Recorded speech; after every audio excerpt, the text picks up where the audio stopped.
talk about earnings and fundamentals first.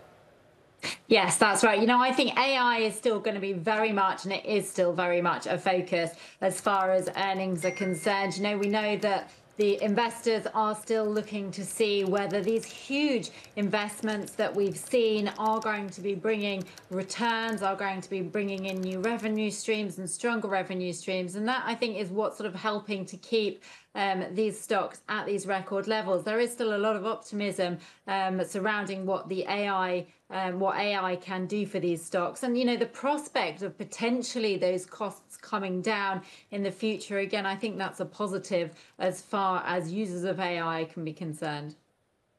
Fiona, I'm curious if there's a divergence between some of the software names and hardware names, especially as we're seeing geopolitical tensions play out in the form of tariffs that could take a bigger hit to chip makers, for example. Yes, it's a really good point, and we have been noticing that, and I think that's something that's going to be very much forefront as we get through these earnings as well, is, what is the outlook as far as some of those chip stocks are concerned? What is the prospect of exports and tariffs being placed on them, export limitations, which could make the outlook for those chip stocks a little bit more complicated. Whereas the sort of more software firms, I think they have the potential to have a little bit more freedom as far as their outlook is concerned, and potentially could benefit from the outlook, even as we see trade tariffs discussions in the market. One of the things I'm curious about is in this new administration, many think that it's going to be pretty friendly when it comes to the Federal Trade Commission. What do you think that bodes for technology?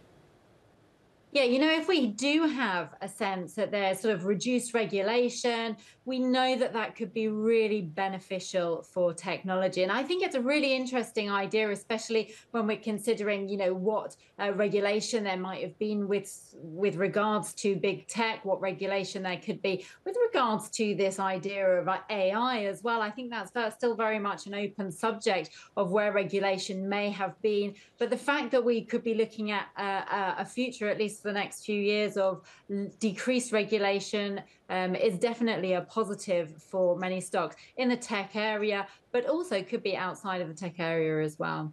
What are the names, Fiona, that you've been fielding the most calls on?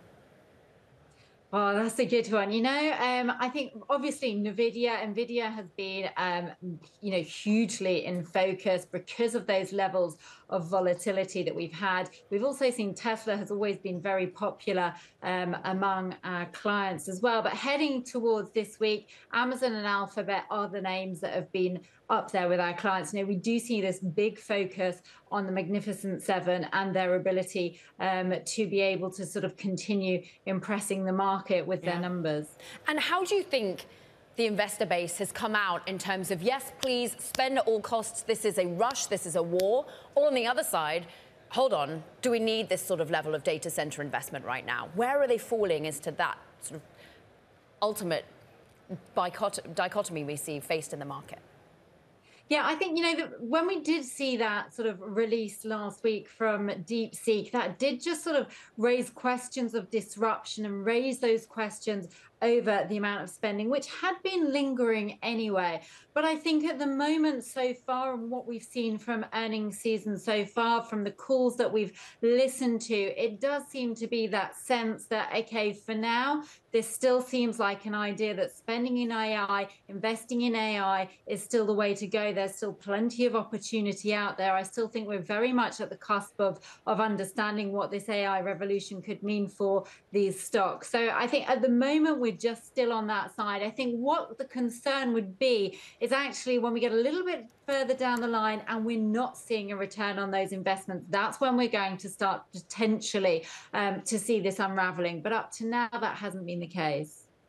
Fiona, I'm curious, but now that you mentioned kind of perhaps companies getting a bit more leeway, especially as you have President Trump really amping up this idea of the AI race, national competitiveness, how long do you think investors will give companies to see whether those investments are actually panning out?